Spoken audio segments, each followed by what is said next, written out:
Assalamualaikum warahmatullahi wabarakatuh. Jumpa lagi dengan saya, Nirwana Boncel. Pada video kali ini, saya akan memperlihatkan tutorial singkat bagaimana caranya menyusun perencanaan kinerja di PMM yang telah terintegrasi dengan situs e-kinerja dari BKN.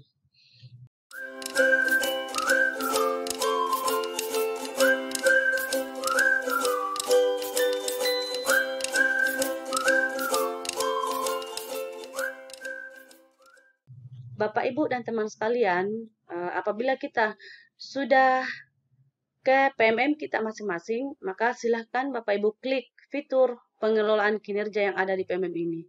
Kita klik Bapak Ibu, lalu kita akan diarahkan ke beranda seperti ini Bapak Ibu. Ini adalah perencanaan kinerja semester pertama, yaitu mulai Januari sampai Juni. Jadi Bapak Ibu, di bulan Januari ini kita hanya merencanakan saja perencanaan kinerja lalu disetujui oleh atasan. Jadi hanya itu ya Bapak Ibu yang kita lakukan di bulan Januari ini. Nah, bagaimana caranya kita membuat perencanaan kinerja? Maka kita klik ini Bapak Ibu, kita klik mulai.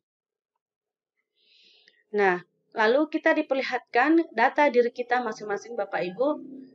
Silakan Bapak Ibu cek. Apabila data ini telah sesuai, maka silakan klik data sudah sesuai. Namun, apabila masih ada data diri Bapak Ibu yang tidak sesuai, silahkan klik bagian edit Bapak Ibu. Tetapi Bapak Ibu perlu ketahui bahwa kita hanya bisa mengedit satu kali Bapak Ibu. Nah, apabila datanya ini sudah sesuai, silahkan klik data sudah sesuai. Nah, kemudian kita diharuskan mengecek satu kali lagi. Apabila sudah sesuai, silakan klik data sudah benar. Selanjutnya Bapak Ibu, kita diarahkan ke halaman perencanaan kinerja. Nah, disinilah Bapak Ibu kita akan melakukan perencanaan kinerja yang akan kita ajukan ke atasan kita masing-masing. Ada 5 halaman Bapak Ibu. Yang pertama, praktek pembelajaran, pengembangan kompetensi, tugas tambahan, perilaku kerja, dan rangkuman. Yang pertama Bapak Ibu, praktek pembelajaran. Nah, di bagian ini Bapak Ibu, PMM telah menyediakan 8 indikator berdasarkan rapor mutu satuan pendidikan kita masing-masing. Jadi, untuk mengecek rapor pendidikan kita masing-masing, silakan klik rapor pendidikan satuan pendidikan di sini Bapak Ibu. Kemudian Bapak Ibu silakan memilih salah satu dari indikator yang menjadi rekomendasi pengelolaan kinerja Bapak Ibu. Kita hanya bisa memilih satu indikator dari 8 indikator. Misalnya kita pilih penerapan disiplin positif. Selanjutnya kita ke halaman pengembangan kompetensi. Nah, di halaman pengembangan kompetensi di sini Bapak Ibu, kita diharapkan memiliki minimal 32 poin per semester untuk memenuhi ekspektasi atasan. Boleh lebih sampai 128 poin Bapak Ibu. Nah, selanjutnya kita ke rencana hasil kerja. Bapak Ibu, di sini kita memilih beberapa RHK yang telah disiapkan oleh PMM beserta jumlah poinnya. Misalnya Bapak Ibu, kita memilih yang poinnya 12. Ini hanya contohnya Bapak Ibu. Misalnya kita memilih peran sebagai coach atau fasilitator dengan poin 12. Kita klik. Nah, maka bukti dukung yang harus kita siapkan yaitu sertifikat. Kemudian jumlah poinnya 12. Nah, Bapak Ibu, kalau dalam periode Januari sampai Juni, Bapak Ibu bisa melakukan misalnya 2 kegiatan, maka klik 2 kegiatan, maka kita sudah memperoleh 24 poin. Nah, sedangkan yang kita butuhkan 32 poin, masih kurang 8 poin. Berarti kita menambah RHK-nya ya Bapak Ibu, kita klik tambah. Selanjutnya kita pilih kembali RHK-nya. Misalnya kita pilih ini Bapak Ibu, meningkatnya kompetensi melalui peran sebagai peserta berbagi praktik baik yang diselenggarakan komunitas belajar. Kita klik Bapak Ibu, maka bukti dukung yang harus kita siapkan berupa sertifikat. Poinnya 4. Apabila Bapak Ibu bisa membuat 2 kegiatan, maka silakan klik 2 kegiatan, maka poinnya menjadi 8. Nah, sekarang kita cek apakah poinnya sudah tercapai. Nah, ini Bapak Ibu, poinnya sudah tercapai 32 poin. Tetapi Bapak Ibu, apabila Bapak Ibu masih ingin menambah RHK-nya karena Bapak Ibu beranggapan bahwa mampu memenuhi RHK tersebut, silakan Bapak Ibu menambah RHK-nya lagi karena batas poinnya itu bisa mencapai 128 poin. Tetapi Bapak Ibu tidak boleh kurang dari 32 poin. Nah, karena ini sudah tercukupi 32 poin, kita melangkah ke tugas tambahan. Nah, Bapak Ibu, tugas tambahan ini hanya opsional, hanya Bapak Ibu yang memiliki tugas tambahan. Jadi kalau Bapak Ibu tidak memiliki tugas tambahan, silahkan melanjutkan ke halaman perilaku kerja. Nah, misalnya Bapak Ibu memiliki tugas tambahan, kita klik di sini.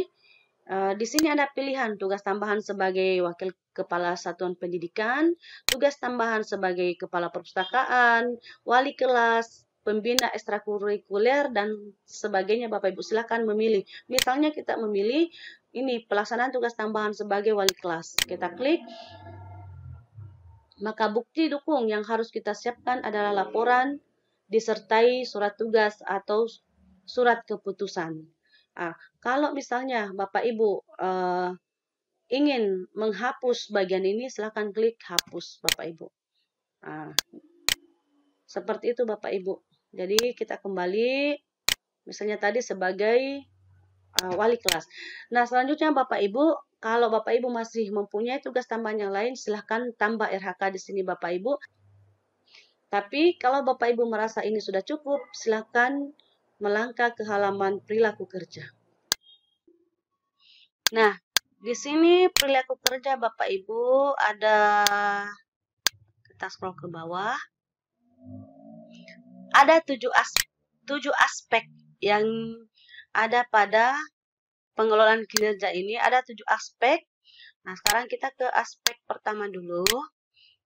Berorientasi pelayanan. Nah, di sini indikator perilaku, silakan pilih Bapak Ibu. Misalnya, memahami kebutuhan peserta didik dan berusaha memenuhinya. Kita klik. Kemudian, bagaimana Anda akan menerapkan perilaku tersebut dalam kehidupan sehari-hari? Kita pilih juga Bapak Ibu. Jadi ini enaknya kalau di PMM semuanya sudah disiapkan, kita tinggal memilih yang mana yang sesuai. Jadi misalnya memenuhi kebutuhan peserta didik secara responsif. Nah, ini kita klik. Bapak Ibu, pengisian 7 aspek ini saya skip saja. Selanjutnya saya langsung memperlihatkan inilah isian dari 7 aspek di bagian perilaku kerja ini Bapak Ibu. Jadi Bapak Ibu, 7 aspek ini semuanya harus terisi, baik indikator perilakunya maupun perwujudan perilakunya. Ini semua harus terisi Bapak Ibu. Tapi apabila ada satu bagian yang tidak terisi, maka bagian rangkuman ini tidak akan bisa Bapak Ibu klik. Selanjutnya Bapak Ibu, bagian ini tidak bisa kita hapus. Jadi bagian ini Bapak Ibu tidak bisa kita hapus, tapi bisa kita ganti pilihannya, misalnya seperti ini. Ini kita bisa ganti, tapi tidak bisa kita hapus Bapak Ibu. Selanjutnya Bapak Ibu, apabila Bapak Ibu merasa lelah atau ingin beristirahat sejenak, maka Bapak Ibu silahkan klik simpan draft. Jangan meninggalkan laptop Bapak Ibu sebelum Bapak Ibu klik simpan draft. Namun apabila Bapak Ibu ingin melangkah ke halaman selanjutnya, silahkan klik rangkuman. Bapak Ibu, ini adalah halaman rangkuman. Jadi ini adalah rangkuman dari isian kita mulai dari pengembangan kompetensi, tugas tambahan, hingga perilaku kerja. Jadi ini Bapak Ibu, kita scroll ke bawah. Hasil kerja utama, inilah RHK yang kita pilih di bagian pengembangan kompetensi tadi. Lalu Kemudian kita scroll lagi ke bawah. Ini adalah isian kita di tugas tambahan tadi. Lalu ini adalah isian kita di bagian perilaku kerja. 7 aspek, dan ini Bapak Ibu ada 7 aspek, kemudian indikatornya dan perwujudan perilakunya. Bapak Ibu, perlu Bapak Ibu perhatikan di bagian hasil kerja utama. Di sini Bapak Ibu, kita scroll bawah, hasil kerja utama. Terdapat 2 RHK yang otomatis muncul di bagian rangkuman.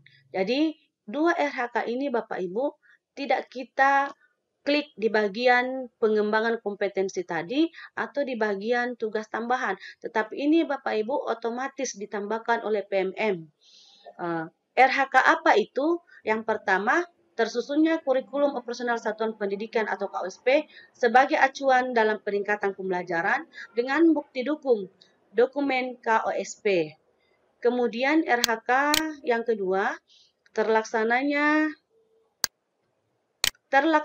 pembelajaran melalui perencanaan dan perangkat penilaian atau asesmen yang mengacu pada KOSP. Bukti dukungnya Bapak Ibu rangkuman kehadiran. Jadi ada 2 RHK tambahan yang secara otomatis ditambahkan oleh PMM untuk kita ajukan ke atasan kita. Nah, Bapak Ibu, apabila Bapak Ibu merasa ini sudah cocok, tidak perlu lagi ada perubahan, maka Bapak Ibu silahkan klik lanjut ajukan. Tetapi apabila Bapak Ibu merasa masih ada bagian yang perlu diperbaiki, ingin dihapus atau mungkin ada RHK yang ingin ditambah, maka Bapak Ibu silahkan klik ubah. Maka kita kembali diarahkan ke halaman pertama, yaitu praktek pembelajaran. Jadi kita mengulang kembali mengisi mulai dari praktek pembelajaran hingga ke perilaku kerja. Kalau ada bagian yang Bapak Ibu ingin perbaiki, apakah di pengembangan kompetensi, tugas tambahan, atau perilaku kerja. Kemudian Bapak Ibu, apabila perencanaan kinerja tadi ini sudah kita ajukan, maka tampilan beranda pengelolaan kinerja kita akan menjadi seperti ini Bapak Ibu. Di sini tertulis menunggu persetujuan atasan. Apabila telah disetujui, maka beranda pengelolaan kinerja kita akan tertulis di sini Bapak Ibu, perencanaan kinerja Anda sudah disetujui atasan. Bapak Ibu, demikianlah video tutorial singkat saya tentang bagaimana cara mengisi perencanaan kinerja pada fitur pengelolaan kinerja PMM yang telah terintegrasi dengan situs e-kinerja dari BKN. Semoga dapat memberikan manfaat kepada kita semua. Jangan lupa ya Bapak Ibu, like, subscribe, dan nyalakan lonceng notifikasinya agar Bapak Ibu tidak ketinggalan dengan video-video saya selanjutnya. Dan bagi Bapak Ibu yang ingin memberikan komentar, silakan berkomentar pada kolom komentar. Saya akhiri, wabillahi taufiq wal hidayah, wassalamualaikum warahmatullahi wabarakatuh.